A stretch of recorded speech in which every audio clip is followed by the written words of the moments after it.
Nous l'appellerons Valérie. Vous ne verrez pas son visage et pour cause, cette jeune femme d'une trentaine d'années est un agent très spécial. Ce matin-là, notre espionne a rendez-vous avec son donneur d'ordre. Elle va découvrir sa mission du jour. Bonjour Agnès. Valérie, bonjour. Comment allez-vous? Très bien. Installez-vous.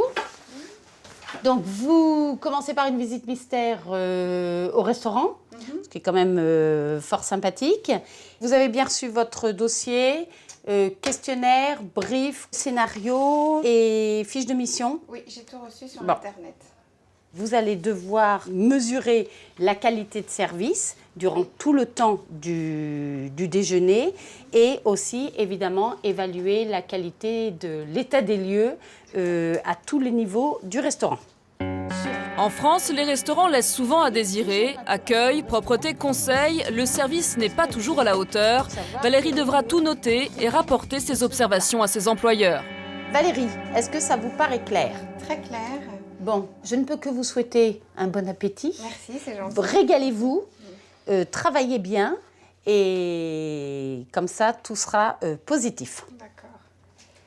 Maintenant, je suis un autre personnage, une autre femme et je vais me lancer sur le terrain. Donc, je ne connais pas ce restaurant, mais tout mon scénario est en tête. Il n'y a pas de routine, en fait, dans ce métier-là. Je découvre des choses que je ne connaissais pas du tout, donc ça, c'est génial. Le métier de Valérie, cliente mystère.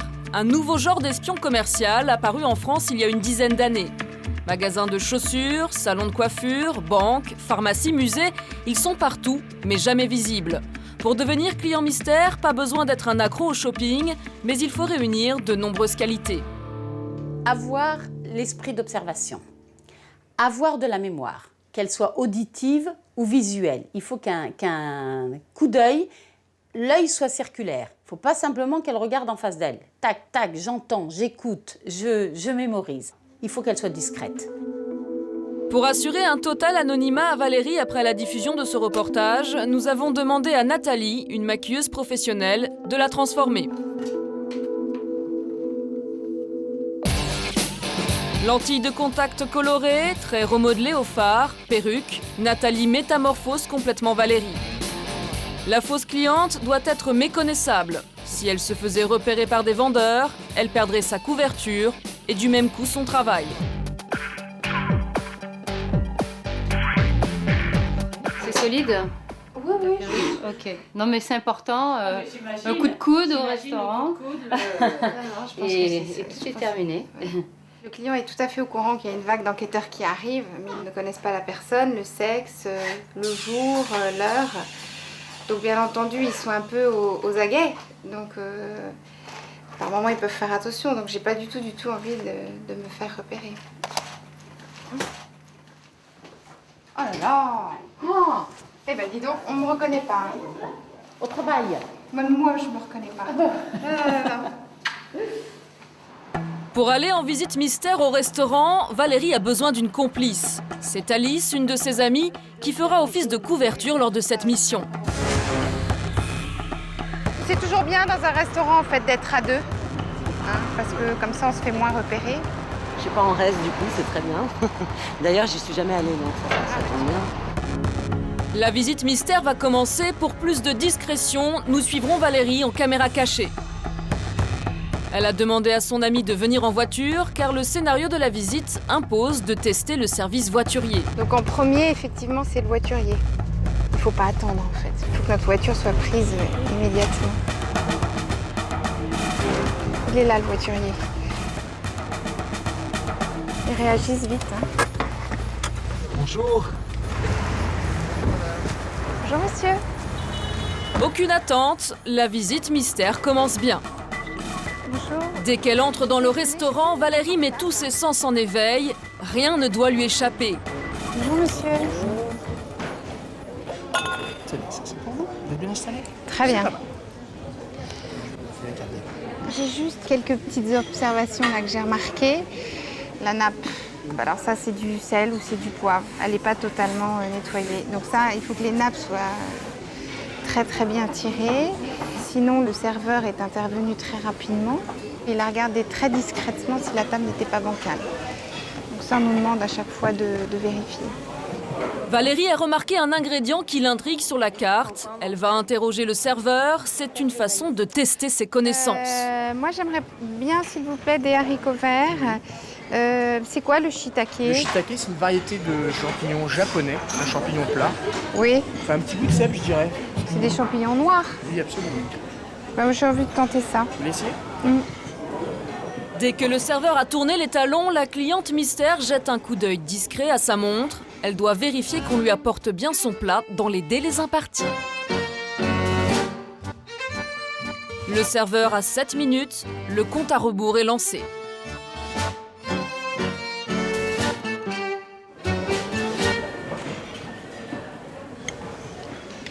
Bah, le service est rapide. Ils ont respecté les délais. Ils avaient 7 minutes pour apporter l'entrée et c'est bon. Valérie profite de son déjeuner avec son amie comme si de rien n'était, mais elle reste vigilante. Oui, merci monsieur. C'est bouillant. L'assiette est bouillante. Je pense que c'est un peu trop chaud. C'est bouillant l'assiette. Si tu veux la tourner là. Et maintenant, je vais vous dire si le poisson, comment est le poisson.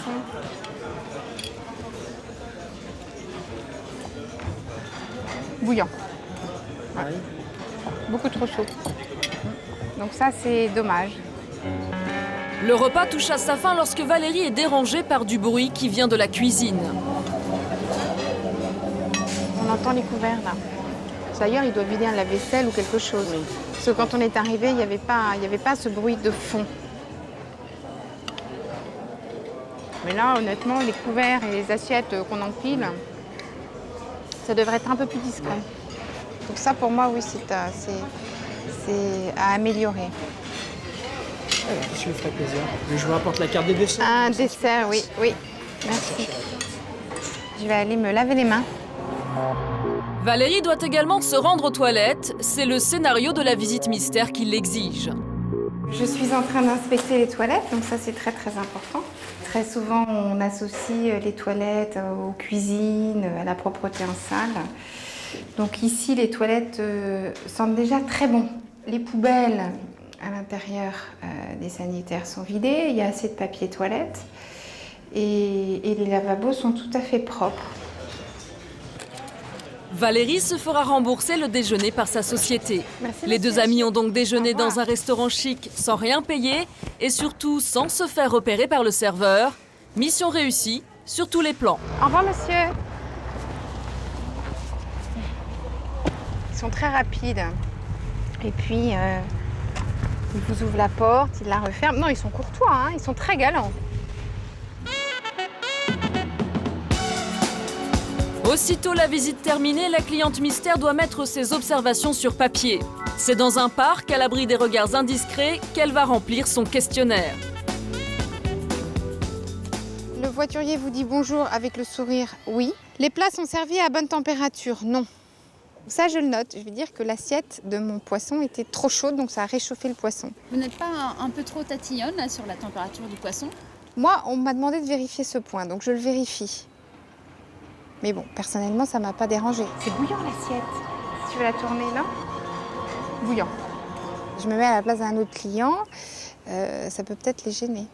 Le serveur chef de rang vous dit au revoir avec le sourire. Il a été extrêmement souriant du début jusqu'à la fin. En France, souvent, on peut vous juger sur votre look, la façon dont vous êtes habillé. Et ça, c'est très mauvais, hein, parce que l'habit ne fait pas le moine. Donc on a des clients extrêmement prestigieux. Moi j'arrive tout à fait naturelle et parfois en jean. Donc si je me sens déjà jugée, je me dis tiens ça c'est pas bon. Parce que franchement je peux avoir plein d'argent dans mon portefeuille et le dépenser. Et si on est jugé, on n'a pas envie de rester et on fait demi-tour.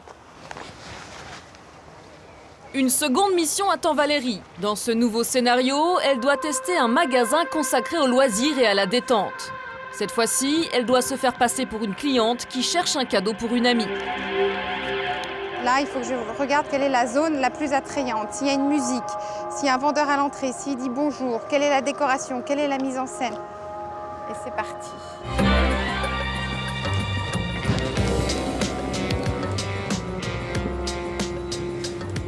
Pas un bonjour pour accueillir Valérie. Le vendeur, ici de dos, semble affairé à autre chose. Il est 17h, on vient d'arriver. Donc on va rester un petit peu dans cette zone. Le but, c'est qu'un vendeur vienne vers nous spontanément. Parce qu'on cherche. On ne sait pas quoi, mais on cherche quelque chose. 5 minutes plus tard, toujours rien. Donc, c'est vrai que je trouve que c'est quand même un petit peu long. J'aimerais bien que quelqu'un vienne vers moi. Pourtant, un vendeur semble disponible, mais il préfère discuter avec sa collègue. Valérie attend depuis 8 minutes. C'est elle qui finit par héler le vendeur. Bonjour monsieur, je cherche un cadeau à faire. J'ai une de mes amies qui aime bien tout ce qui est huile essentielle. C'est pour une femme, une amie à vous? Oui, une femme, oui. Ça sera plutôt là-bas alors, si vous voulez. C'est où là-bas? Suivez-moi, c'est dans le rayon bien-être. Valérie a dû encourager le vendeur à l'accompagner jusqu'au rayon des huiles essentielles. Mauvais point. Je vous appelez ma collègue si vous voulez, elle va vous Oui, je veux bien. Je voulais faire un petit cadeau à une amie. En fait, je vais dîner chez elle ce soir et à chaque fois, elle me parle d'huile essentielle. Bon, moi, je m'y connais vraiment pas. Alors, les huiles essentielles, en fait, c'est la quintessence de la plante qu'on a distillée. L'idée d'un petit cadeau, donc c'est le coffret. La vendeuse semble bien maîtriser le sujet. Valérie doit maintenant vérifier si elle lui fait tester les produits. Elle va lui tendre une perche en posant plusieurs questions sur les parfums et la texture des crèmes. Non, là, vous pouvez les utiliser toutes en massage. Hein. Vous voyez, si vous voulez essayer. Test réussi. Valérie entre vraiment dans la peau de son personnage. Elle invente même des détails pour rendre son histoire crédible. C'est bien parce qu'elle a la peau sèche. Merci, c'est gentil. Elle était tout à fait convaincante, cette jeune femme. Elle est bien au point sur les huiles essentielles. Elle m'a appris plein de choses. Valérie doit ensuite retourner vers la vendeuse pour voir si elle lui propose des accessoires en complément. J'ai suivi votre conseil, je vais prendre ça. L'huile de massage. Elle est très bien. Ouais. Et vous voulez lui offrir un petit ustensile pour le massage en complément? La vendeuse saisit la balle au bond et oriente Valérie vers les accessoires de massage. Je vais déjà faire un essai pour voir si ça lui plaît. Hein, et une prochaine fois, on se penchera plus là-dessus. La vendeuse a été professionnelle sur toute la ligne, mais le bilan de la visite reste mitigé. Au début, quand je suis arrivée, c'est vrai que je ne me suis pas du tout sentie accueillie. Donc j'ai eu un a priori et je me suis dit, est-ce que la visite va bien se passer? C'est long, 8 minutes. Quand on cherche quelque chose, je me suis sentie toute seule au départ. Donc le guide m'a accompagnée dans la zone bien-être. Et là, il a senti qu'il avait besoin de l'aide d'une confrère. Et donc il y a une jeune femme qui est venue, qui maîtrisait parfaitement les huiles essentielles et qui m'a aidée. Alors les huiles essentielles, en fait, c'est la quintessence de la plante qu'on a distillée. Et ensuite, ça c'est très important, elle ne m'a pas forcée à acheter, mais elle m'a proposé des produits complémentaires. Donc ça c'est bien, parce que indirectement, elle pousse un peu à la vente. Ni vu ni connu. Valérie a distribué ses bons points et ses cartons rouges, mais pour elle, ça n'a rien à voir avec de la délation. Si j'avais mauvaise conscience, non, je ferais autre chose, j'aurais pas continué. Non, mais on n'est pas méchants, on n'est pas les vilains détectives, c'est pas notre but. C'est vraiment pas nominatif, heureusement. D'abord, si c'était nominatif, je crois que je le ferais pas. La mission est terminée, Valérie rentre chez elle avec ses achats. Alors ça, c'est pour moi. Je le garde. C'est le point bonus. Quelques jours plus tard, les employeurs de Valérie viennent livrer les résultats des visites mystères au patron du restaurant. Tout le personnel est convié au débriefing. Nous retrouvons Ludovic, le serveur qui s'est occupé de Valérie. Il sait que chaque mois, une dizaine de clients mystères inspectent le restaurant. Pourtant, il ne se sent pas piégé. Au départ, c'est vrai que c'est un petit peu déstabilisant. Ça peut être n'importe qui, ça peut être n'importe quand. Donc au début, on a tendance à y penser un petit peu. Et puis très vite, en fait, on s'aperçoit qu'on s'occupe de tous les clients. Enfin, moi, ce que je fais personnellement, en fait, c'est que pour moi, chaque client est un client mystère. Comme ça, c'est plus facile au quotidien. Je me fais pas piéger et voilà. Avec 70% de satisfaction, le bilan des visites est plutôt bon ce mois-ci. Mais le débriefing sert aussi à aborder les critiques des clients mystères. Rappelez-vous la remarque de Valérie sur le bruit en cuisine.